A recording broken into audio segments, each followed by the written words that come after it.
Our next speaker is Robert Bradford.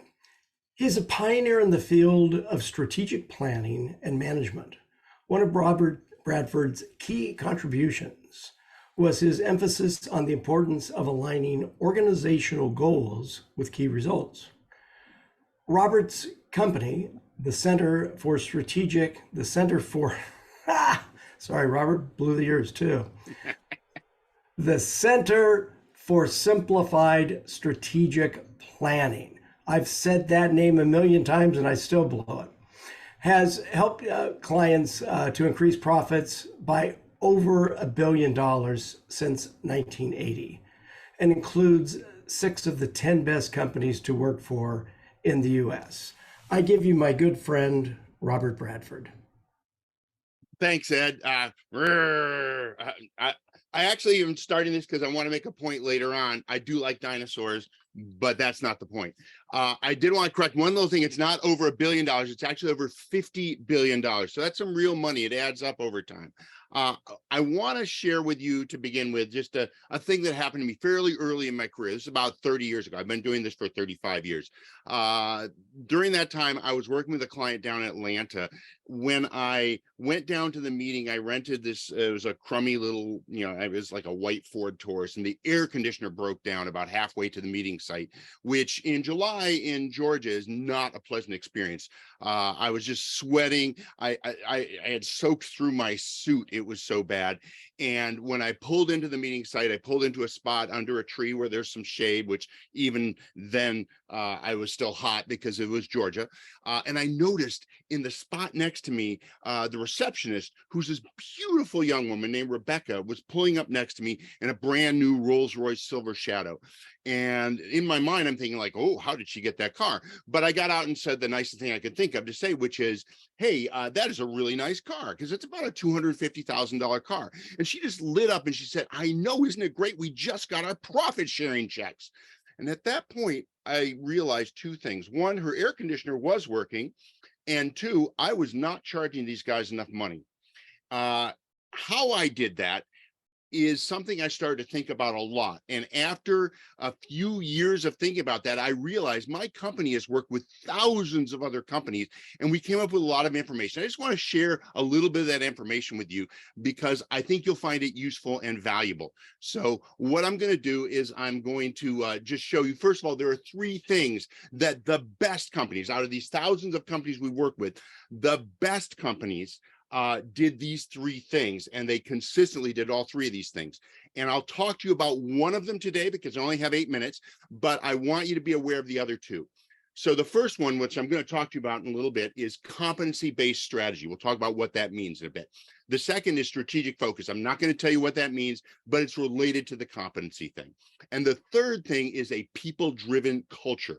So those 3 things put together were a common element of the top 1% of companies that we work with, people who saw their profits and sales grow by more than 5 times in every case. To be in that top group, you had to have huge explosive growth and sales. So these 3 best practices really stuck out. And I built a lot of my material and a lot of what I do with companies around these practices. But I want to go back to this very first one, competency-based strategy, because it's pretty important. Now, when we look at companies that succeed, you can take this list here. I'm not going to read it to you, but you can think about those and ask yourself, why is it that the people on the left are a lot more successful than the people on the right? The people on the right are big companies. They're good companies. They have great management teams and great practices, but the people on the left are better off. And why is this? The answer comes down to a distinction that the people on the left, Disney, Nike, Honda, they have something going for them that the people on the right don't do as well. And that is, there is a way they go through a process I call the happy customer process, where you start with an unhappy customer and they go through whatever you do and they come out and they're a lot happier, but also they have a lot less money. You're happy because you got their money. They can be unhappy if you took a lot of their money, but if you make them happy enough, then they won't mind that you took a lot of their money. And Disney, I think, is a really great example of this. So what that boils down to is what we call strategic competency. Now, competency is a very specific kind of thing. It's know-how, it's knowledge, it's stuff that's in your head. And unlike any other asset you have, it appreciates when you use it. Strategic competency is that kind of know-how. It's a combination of skills, processes, and knowledge that creates significant value for your customers and differentiates you from your competitors. So strategic competency is clear competitive advantage. And I want you to remember that idea, that it is clear competitive advantage. And where it comes from is having these two dimensions where you've got high value to your customer and high uniqueness. So what I want you to push yourself to do is always, when you think of the things that you want to work on, that you want to be great at, think about how valuable is it to the customer, and also how unique am I at it. And that's why, for example, General Motors may not be as great as Honda, because General Motors says we're great at making cars, but that's not that unique. All their competitors do it.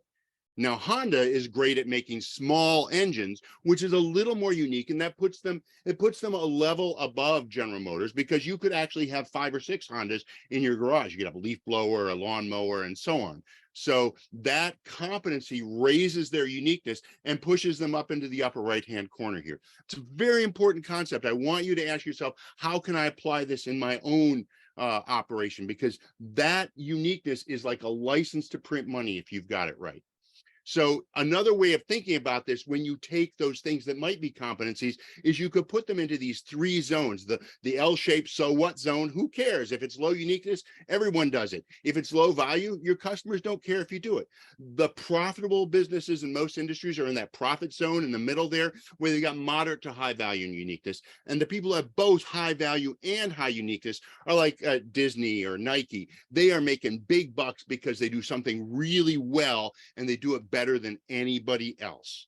So I want you to think about how you can do that, because when you're in that spot, you have an island of profitability where you make huge amounts of money and other people can't touch you. If you stay focused on that, your business will always be ahead, will always have that significant competitive advantage I was talking about.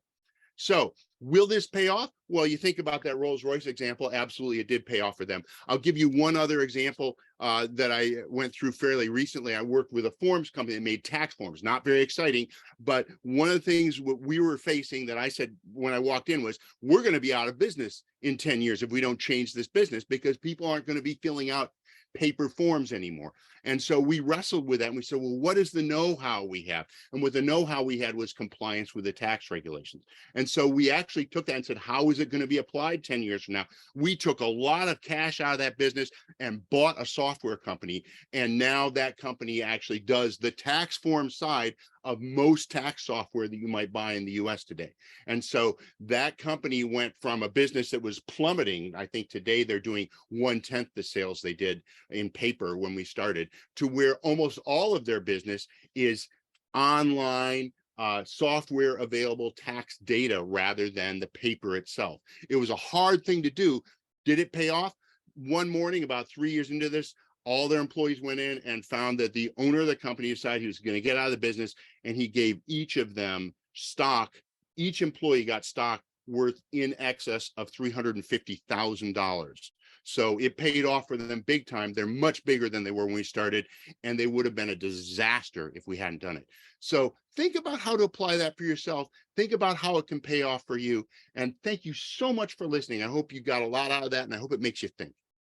Thank you, Robert.